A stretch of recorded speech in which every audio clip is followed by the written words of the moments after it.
Pangalawa po yung sa kalusugan. We need a healthy Philippines. Puro kailangan malusog ang mga tao. Matanda man o bata man o binata man o dalaga o babae man.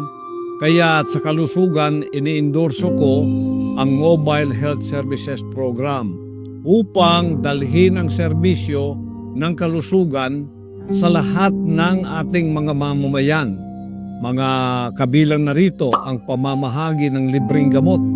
Direkta ito sa mga liblib na pamayanan gamit ang mobile clinic sapagkat hindi lahat maka-afford ng pumunta sa ospital. Ako po ay nagkaroon ng pneumonia. Dinala ako doon sa Philippine Heart Center.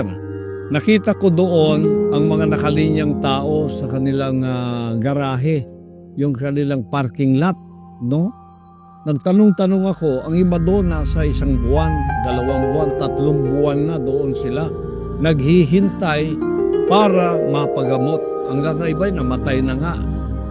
Kaya nasaktan masyado ang aking puso sapagkat ito ang isa sa aking nakikitang hindi inaasikaso ng ating pamahalaan.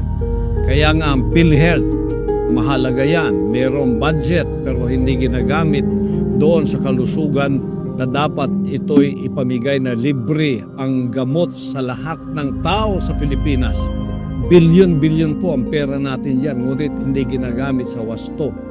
So, ipalalawak ko ang saklaw ng PhilHealth upang masaklaw ang mas marami panggamot, outpatient, pangangalaga at mga programa sa pagpapagaling o yung rehabilitation para sa mga pamilyang may mabababang kita.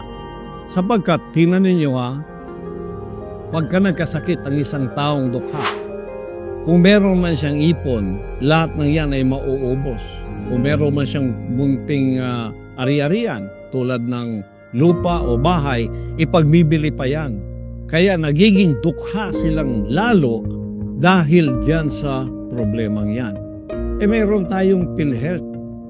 Asahan po ninyo, pag ako ay naging senador, inilukluk ako kasama ng aking mga kasamahan sa PDP laban, ipaglalaban ko ang kalusugan ng ating mga mamamayang Pilipino. Libre gamot, lahat-lahat, pati doktor, pati hospital.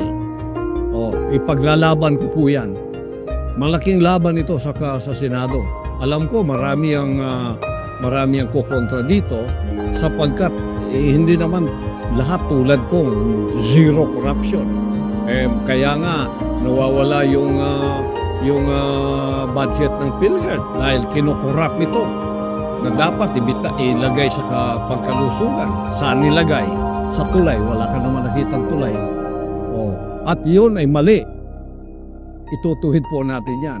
Kaya ang aking pangadvokasya, ayusin natin ang Pilipinas.